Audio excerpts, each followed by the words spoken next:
अस्सलाम वालेकुम क्लास। तो आज हम देखेंगे एसएल इक्वेशन, स्टर्म लाइवाल इक्वेशन। ये second degree linear differential equation होती है।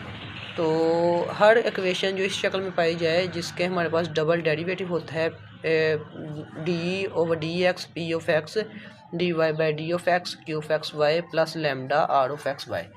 हर इक्वेशन जो इस शक्ल की होती है उसे हम कहेंगे एसएल इक्वेशन। इसमें जो हमारे पास P of x Q of x and are of X हैं ये ग्रेटर दैन ज़ीरो होते हैं, और हमारे पास जो लैम्डा है इसे हम आइगन वैल्यू और आइगन फंक्शन भी कहते हैं। ठीक है, तो वैसे ये इसको पैरामीटर कहते हैं। और जो हमारे पास आर ऑफ एक्स है इसे हम डेंसिटी फंक्शन कहते हैं। तो हमारे पास जो पी है यहाँ पी डैश, ठीक है ना, इसका मतलब जब इसका डेरिवेटिव लेंगे, इसको ओपन करेंगे तो हमारे पास ये पी डैश भी आएगा। P dash q and r ये सारे कंटिन्यूस फंक्शन होते हैं किसी इंटरवल पर ए बी पर। ठीक है ना, कोई भी हमारे पास क्लोज इंटरवल दिया होगा उस पर ये फंक्शन कंटिन्यू होगा, और उसमें p of x Q of x and are of x की वैल्यूज़। ठीक है, तो where all its coefficients are continuous on a b and r of x greater than 0 is called SL equation. Rx is called density function where p dash q and r are continuous function on a b, and lambda is parameter independent of x is called Sturm Liouville equation or eigenvalue equation for lambda.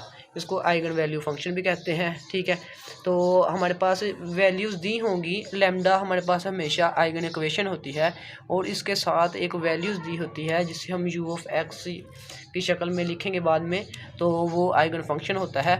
तो ये हमारे पास Sturm लाइवाल equation का idea है, तो ये आपने याद रखनी है इक्वेशन। उसके बाद हम कुछ इसके रिजल्ट्स करेंगे और एग्जांपल्स वगैरह देखेंगे। और हम देखेंगे कि सिंपल हार्मोनिक ऑसिलेटर जो होता है उसको हमने एसएल इक्वेशन प्रूव करना है। तो हम देखते हैं कि सिंपल हार्मोनिक ऑसिलेटर की हमारे पास डेफिनेशन क्या आती है।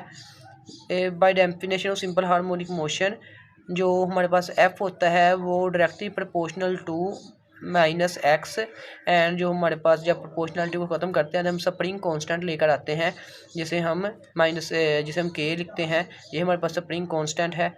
तो by Newton second law of motion हमारे पास पता है कि f is equal to m a होता है। जब इन दोनों इक्वेशनों को हम इक्वेट करेंगे, बराबर करेंगे, तो हमारे पास आएगा m a is equal to minus k of x. जब हम इसको इधर लेकर आए तो ये plus k of x is equal to zero हो गया, m a plus k of x is equal to zero.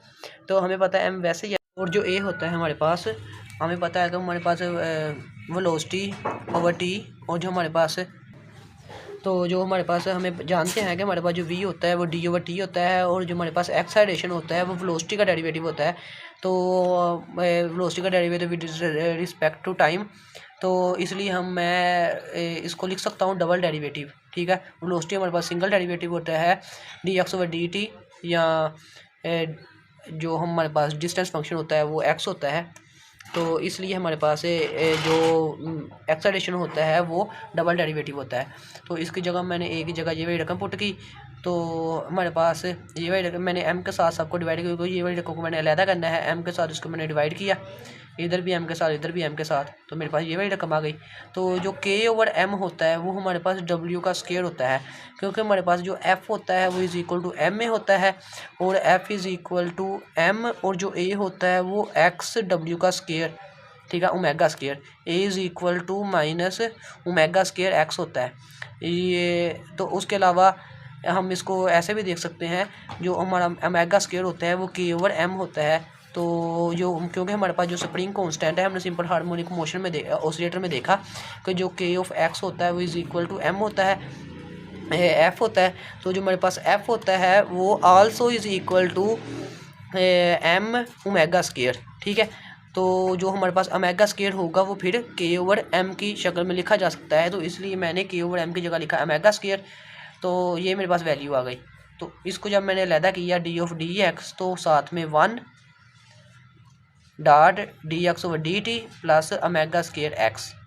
तो अब मैं देखूँ तो मेरे पास यहाँ पर p of x is equal to 1 है, p of x is equal to 1 है, q of x is equal to 0 और are of x is equal to 1 है।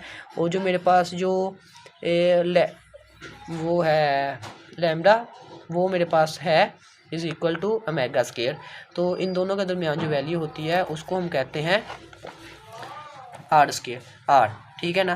तो ये मेरे पास आर है, ये मेरे पास ओमेगा है, ये क्यू ऑफ एक्स, ठीक है। तो ये था हमारे पास सिंपल हार्मोनिक ऑसिलेटर के लिए। तो बस इसमें याद रखने वाली चीज़ यही है कि हमने कोई स्प्रिंग कांस्टेंट लेना है और उसको Newton second law of motion के साथ कंपेयर करके एक्सेलरेशन की वैल्यू पुट करनी है। और हमारे k/m is equal to omega square होता है, ये आपने याद रख लेना है। तो उसके बाद जब हमें इसके डेरिवेटिव्स को अलग-अलग लिखना है तो हमें पास P of x, Q of X और आर ऑफ एक्स की वैल्यू मिल जाएगी। तो हमने यही वैल्यूज़ को निकाल कर बताना है कि ये वाकई ही एक एसएल इक्वेशन है, ठीक है। इसके साथ हम आज करेंगे कि सेल्फ एडजॉइंट डिफरेंशियल ऑपरेटर है। तो हमें पता है कि हमारे पास जो एसएल इक्वेशन है उसमें जो ये वाली वैल्यूज़ होती है क्यू ऑफ एक्स के करीब तक की जो वैल्यू, इसमें हमने y नहीं लेना, y इसके हमने कॉमन बाहर निकाल लेना है। तो ये Q of x, D of D x, p of x, D of D x, ये जो वैल्यू है इसे हम कहते हैं एस एल डिफरेंशियल ऑपरेटर, ठीक है ना, सेल्फ एडजॉइंट ऑपरेटर। तो ये जो मेरे पास जो निकलेगा इसे मैं कहूँगा सेल्फ एडजॉइंट ऑपरेटर। और ये जो मेरे पास वैल्यू है इसमें हमारे पास जो ये वाली वैल्यूज़ इसको हम इंक्लूड नहीं करेंगे, तो इसको हम एल से ज़ाहिर करते हैं। इसका आगे हमने बहुत यूज़ करना है लैग्रेंज इक्वेशन में, लैगारी फंक्शन में।